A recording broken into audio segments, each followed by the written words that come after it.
نحمدہ و نصلی علی رسولہ الکریم اما بعد فاعوذ باللہ من الشیطان الرجیم بسم اللہ الرحمن الرحیم۔ میرے نہایت معزز بہن بھائیوں، دوستوں اور ساتھیوں، یہ جو واقعہ آج میں آپ کی خدمت میں عرض کر رہا ہوں ہمارے قریب ہی ایک جگہ پر پیش آیا اور میں خود اس کا چشمدید گواہ بلکہ ایک فرد ہوں۔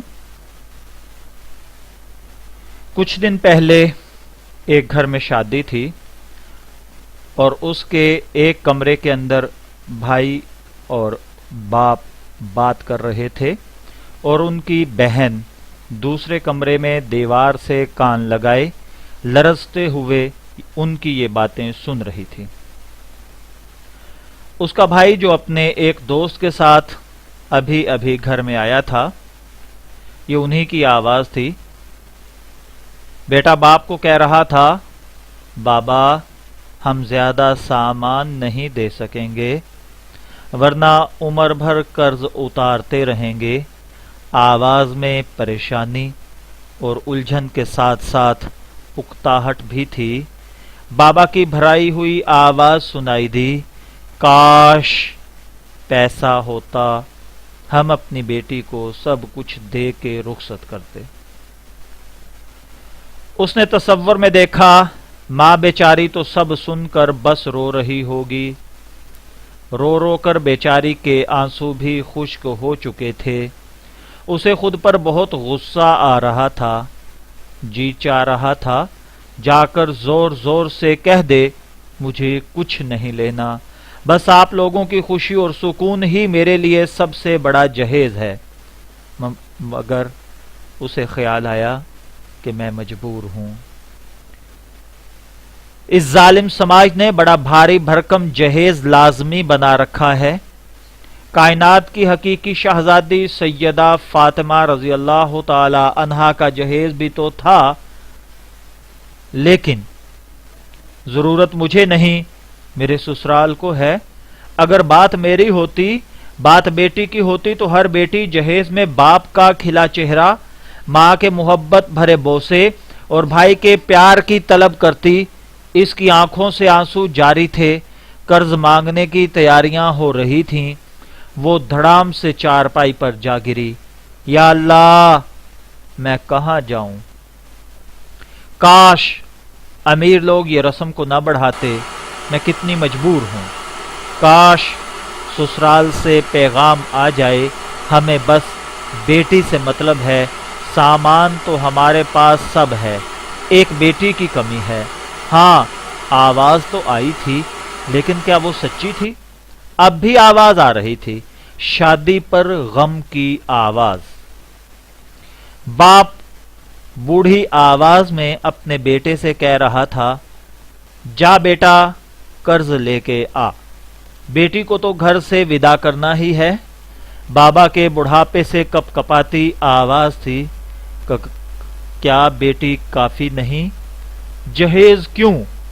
کاش کوئی سنے، کوئی دیکھے میرے ماں باپ کا حال تو کبھی جہیز نہ لے۔ وہ زور زور سے رو رہی تھی۔ لاکھوں بیٹیاں جہیز نہ ہونے کی وجہ سے بوڑھی ہو گئیں، لاکھوں اپنے ماں باپ کو عمر بھر کے لیے مقروض کر کے اٹھیں۔ کہاں گئے وہ جو کسی پر بوجھ نہیں بنتے تھے؟ ارے کوئی تو دیکھو میرا گھر برباد ہو رہا ہے، وہ چلا رہی تھی، اور پھر وہ سب کچھ بھول بھال کر اپنے پیارے اللہ عز و جل کے بارگاہ میں سجدہ ریز ہو گئی تھی۔ اور میں سن رہا تھا، دیکھ رہا تھا، ایک مہکتے ہوئے باغ کے مالی اپنے ہی ہاتھوں سے باغ میں خزاں لانے جا رہے تھے۔ ہنستے بستے گھر میں اداسی اور ویرانے کی تدبیریں خود اہل خانہ کر رہے تھے۔ اپنی مسکراہٹوں اور سکون کو گھر سے خود نکالنے کے لیے صلاح مشورے ہو رہے تھے۔ بالآخر معاملات میری برداشت سے باہر ہو گئے اور میں فوراً لڑکے والوں کے گھر جا پہنچا۔ ان کے سامنے اجڑتے ہوئے گھر کا منظر پیش کیا۔ لڑکے کا باپ میری بات سن کر عجیب سے انداز میں اٹھ کھڑا ہوا۔ جیسے ماضی میں ایسا ہی کوئی دلخراش واقعہ اس کے ساتھ پیش آ چکا ہو، اور وہ بولا آؤ میرے ساتھ۔ مجھے ساتھ لے کر وہ لڑکی والوں کے گھر کی جانب چل پڑا۔ لڑکی کے گھر والے اس اچانک آمد پر حیران اور پریشان ہو گئے۔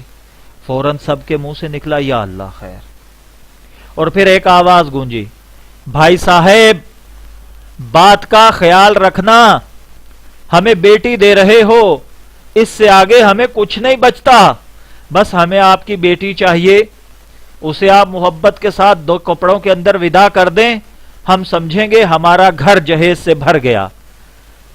سجدے کی حالت میں یہ آواز سننے والی لڑکی پر سکتہ طاری ہو گیا۔ کرم فرمانے والے رب کریم نے تو کتنا کریم ہے، یہ سجدہ کتنا طویل تھا کوئی نہیں جانتا۔ اس کا باپ بولا نہیں بھائی صاحب، ہم نے اپنی بیٹی کو کچھ نہ کچھ تو دینا ہی ہے۔ لڑکے کا باپ پھر بولا نہیں بھائی صاحب نہیں، جو بھی ضرورت ہوگی ہماری بیٹی ہمارے گھر آ کر خود بنا لے گی، ہمارا بیٹا اس کے ہاتھ پاؤں سلامت ہیں الحمدللہ، اسے جو ضرورت ہوگی وہ ہماری بیٹی کو سب کچھ دے لے گا، مہیا کر لے گا، ہمیں ان چیزوں کی کوئی ضرورت نہیں ہے، اور ہم یہ جہیز کی رسم ختم کرنا چاہتے ہیں، صرف ہم بیٹی کو اہمیت دینا چاہتے ہیں۔ وہ سر اٹھا کے دوبارہ سجدے میں گر چکی تھی۔ یا اللہ بے شک تو ہی بگڑی سنوارنے والا ہے۔ لڑکے کا باپ جا چکا تھا، یقیناً جو سکون آج اسے ملا تھا، بنگلہ، کوٹھی، آفس اور بڑے بڑے کارخانے بھی یہ سکون نہیں دے سکتے۔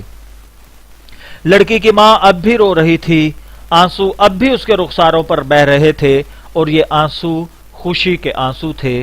سب گھر والے اس حیران کن معاملے پر خوشگوار حیرت میں مبتلا تھے۔